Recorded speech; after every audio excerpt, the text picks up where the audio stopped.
মাহে রমজান সামনে, এবারের রমজানে টার্গেট নাও 30 দিনের রোজার মাধ্যমে দিল থেকে আল্লাহর কাছে এইভাবে 30টা দিন হাতে গুনে তুমি আল্লাহর সাথে ওয়াদাবদ্ধ হও যে আল্লাহ 30 দিন আমি রোজা রাখবো। এবং যৌন চাহিদা, লজ্জাস্থানের চাহিদা, অশ্লীলতা, বেহায়াপনা, নর্তকী, নাচ গান, উলঙ্গ ছবি দেখা, নারীকে নিয়ে চিন্তা ভাবনা, মেয়েকে নিয়ে অশ্লীল চিন্তা ভাবনা, অবৈধ কোনো প্রেম সম্পর্ক, হারাম কোনো রিলেশন, এই সব ত্যাগ করে বন্ধু 30টা দিন মনোযোগ দিয়া রোজা রাখো, তারাবি পড়ো, ইফতার করো, সাহারি করো, তাসবিহ পড়ো, তেলাওয়াত করো, কোনো আলেমে দ্বীনের সাথে উঠা বসা করো, ইমাম সাহেবের সাথে সম্পর্ক করো। ইনশাআল্লাহ দেখবা আল্লাহ চাহে তো 30 দিনের মাথায় আল্লাহ বলেন লাআল্লাকুম তাত্তাকুন, আমি আল্লাহ ওয়াদা দিলাম মোমেন তোকে মুত্তাকি বানিয়ে দেব, মুত্তাকি বানিয়ে দেব। আর যদি মুত্তাকি হও তাইলে পুরস্কার কি? উইদ্দাত লিল মুত্তাকিন, আল্লাহ বলছেন জান্নাত বানানোই হয়েছে মুত্তাকিদের জন্য। 30 দিনে মুত্তাকি হবা, 30 দিনে জান্নাতি হবা। ইয়া আইয়ুহাল্লাযীনা আমানু, হে ঈমানওয়ালা, আল্লাহ বলেন জানো ঈমান তোমার পাসপোর্ট, আমি পাসপোর্ট নিলাম 30 দিন আগে। আর আল্লাহ ওয়াদা দিছেন রমজানের চাঁদ উঠলে আমি আল্লাহর কাছে ঈমানের পাসপোর্ট দিবা। ঈমানের পাসপোর্ট আমি জমা নিলাম, 30 দিন অপেক্ষা করবা, 30 দিন আমার হুকুম মাইনা চলবা।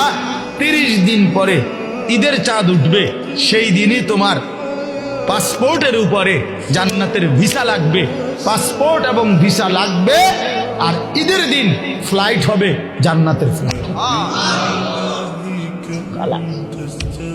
ইনশাআল্লাহ। ইনশাআল্লাহ হাদিসে আছে ঈদের দিন আল্লাহ তাআলা ফেরেশতাদেরকে জিজ্ঞাসা করে, ফেরেশতারা বলো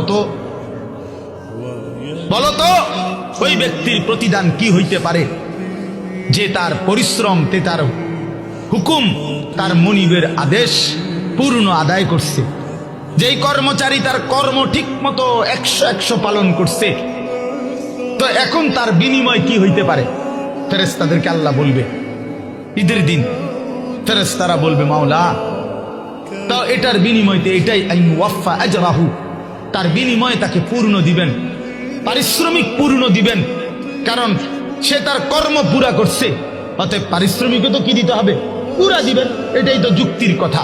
তো আল্লাহ তাআলা তখন বলবেন ফেরেশতারা তোমরা সাক্ষী থাকো, আমার ইজ্জতের কসম, আমার জালালের কসম, আমি আল্লাহর বড়ত্বের কসম, আমার শ্রেষ্ঠত্বের কসম, আমার এই বান্দাগুলো 1টি মাস রমজানে আমার হুকুম পূর্ণ আদায় করছে, আমার আদেশের হক আদায় করছে, রমজানের হক আদায় করছে।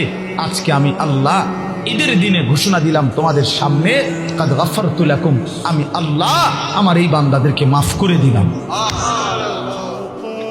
ফেরেশতারা তখন ডাক দিয়ে বলবে, তখন ফেরেশতারা নামাজি ঈদগাহের ইমানদার মুসলমানদেরকে বলবে যে ইন্নাল্লাহা কাদ গাফারা লাকুম, তোমাদের আল্লাহ তোমাদেরকে মাফ করে দিয়েছে। আমরা ফেরেশতারা নিজে শুনছি। ফারজিউ রাশিদিনা ইলা রিহালিকুম, অতএব তোমরা খুশি খুশি চিত্তে, সন্তুষ্ট চিত্তে, সফলভাবে তোমরা তোমাদের ঘরে ফিরে যাও। এই জন্য বন্ধু, এটাই আমার মূল বক্তব্য।